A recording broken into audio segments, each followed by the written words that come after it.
Chapter 21. Why aren't the meds working? Why hasn't his heart started again?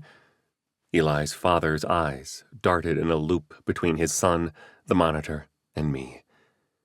The problem with CPR isn't that it didn't work.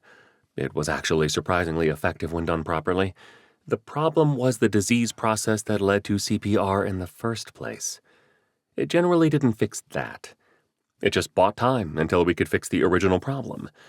In Eli's case, we'd already been addressing it as best we could.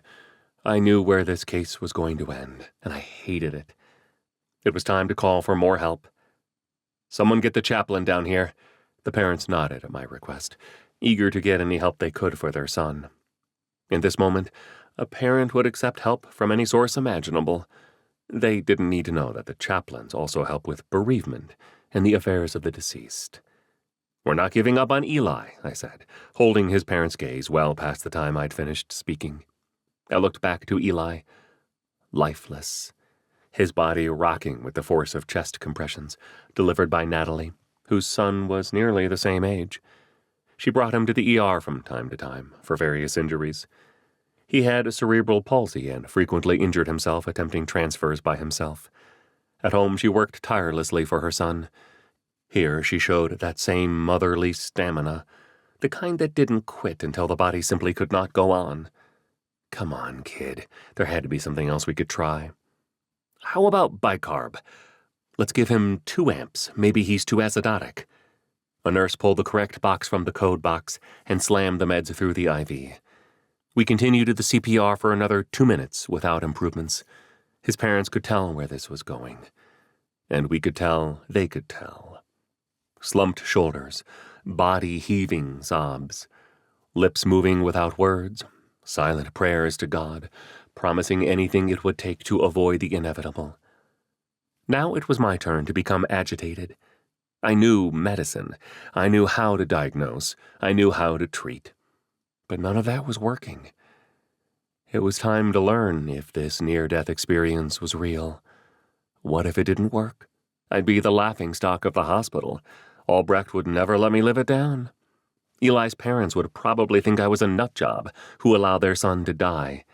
But what if I didn't try it and found out later I had the gift and didn't use it?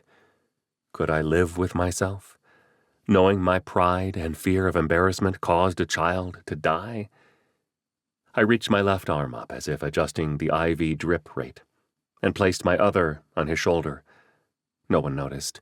Their focus was on Eli and the monitor. I took a quick breath and closed my eyes. It was now or never. I whispered the words quietly enough that the sound likely didn't even make it past my nose. "I will restore you to health and heal your wounds, for the old order of things is passing away." When I'd said the phrase, I lowered my arm and checked the monitor. It showed nothing but a random wiggly line from the movement of Eli's chest. The monitor leads required a limited motion to assess the heart rhythm. "CO2 is climbing. It's up to 25.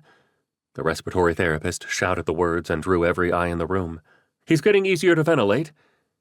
Exhaled CO2 only comes from cellular respiration, and that only happens in people who are alive. "Stop compressions. Pulse check," I said. Half the eyes in the room shot toward the monitor, while mine and Eli's parents watched my fingertip slide down his neck onto his carotid artery. It only took half a second before I felt a pulse. It was just a blip, barely noticeable through the gloves and excitement. But the next few were stronger. "He has electrical activity," shouted a nurse. "His pulse ox is 85, said Natalie. Her excited laughter shook loose a few tears that soaked into Eli's shirt. Her hand stayed on his chest, but now was slowly rubbing it, as a mother might do for a sick child. "Is he getting better, or are the meds working?"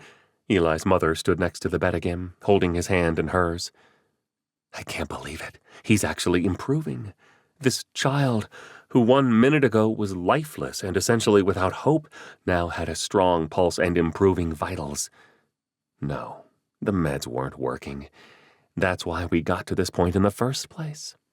Nothing in our medical arsenal helped. God worked here, through me.